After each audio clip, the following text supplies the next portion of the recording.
Ekrandagi ushbu so'zni siz al romzu deb o'qiysizmi yoki ar romzu deb o'qiysizmi? O'zi qaysi biri to'g'ri? Bu haqida o'rganib chiqqanmisiz? Agar siz arab tilidagi matnlarda ushbu lamni noto'g'ri o'qib qo'yishni istamasangiz, balki to'g'ri o'qilishini o'rganmoqchi bo'lsangiz, ushbu video aynan siz uchun. Qani boshladik. Assalomu alaykum qadrli kuzatuvchilar. Meni ismim Yo'ldoshbek, Mudarris akademiyasi arab tili o'qituvchisiman. Bugun siz bilan lamut ta'rif, ya'ni al aniqlik artiklining lomini qanday talaffuz qilish haqida gaplashamiz. Demak, video muhim.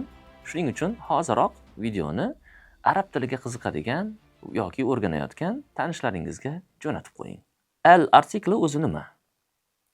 Arab tilida lamut ta'rif, ya'ni aniqlik lomi deb ataladigan ushbu lom, demak alif lom, noaniq so'zlarni aniq shaklga ko'chirib berish uchun ishlatiladi.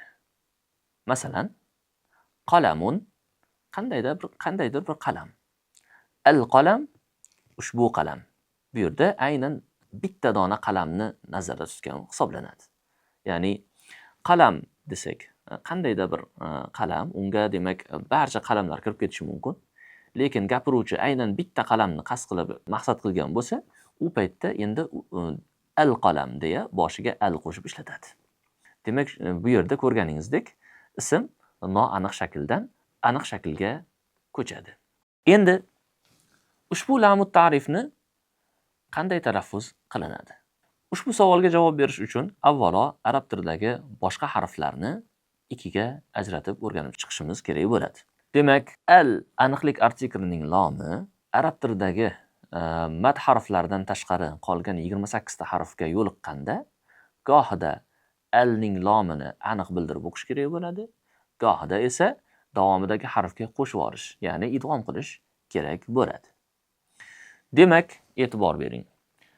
Al aniqlik artiklining lomi ushbu ekrandagi jumlada jamlangan 14 ta qamariy deb ataladigan 14 ta harflarga yo'liqqanda bildirib o'qiladi. Demak, eslab qoling. Ibghi hajjaka wa khaf aqimahu. Mana bu jumlada 14 ta harf ishtirok etgan.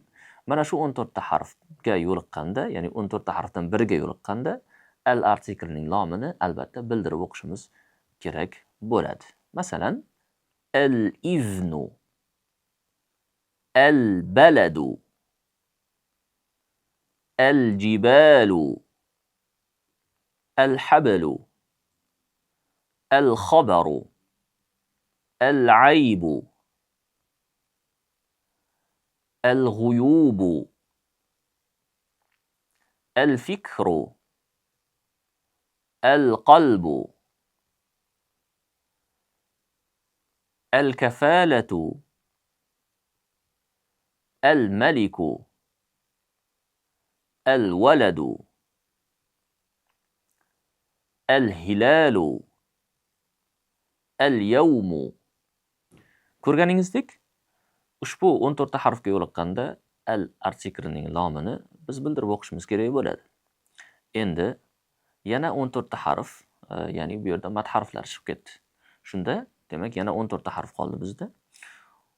Ushbu 14 ta harfga yo'liqqanda esa, demak, alning lomini bildirmaymiz, balki davomidagi harfning ichiga kirg'izib, ya'ni qo'shib yuboramiz, idg'om qilib o'qiymiz.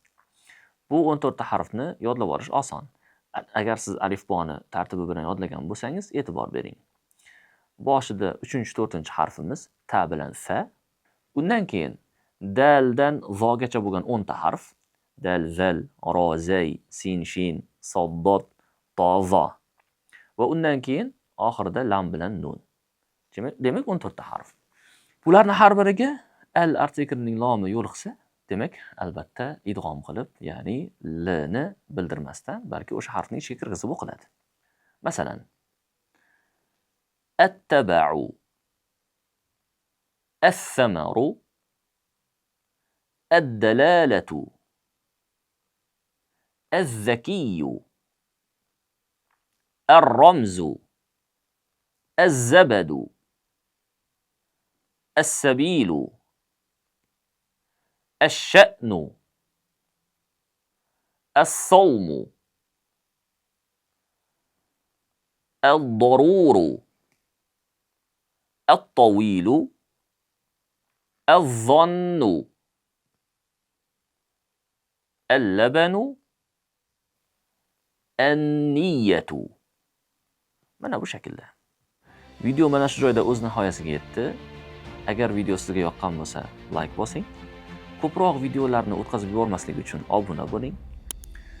Yana qanday mavzular haqida video qilishimizni xohlardingiz, bu haqida yozib qoldiring va mana bu video haqida ham o'z fikrlaringizni izohda qoldirsangiz xursand bo'lamiz.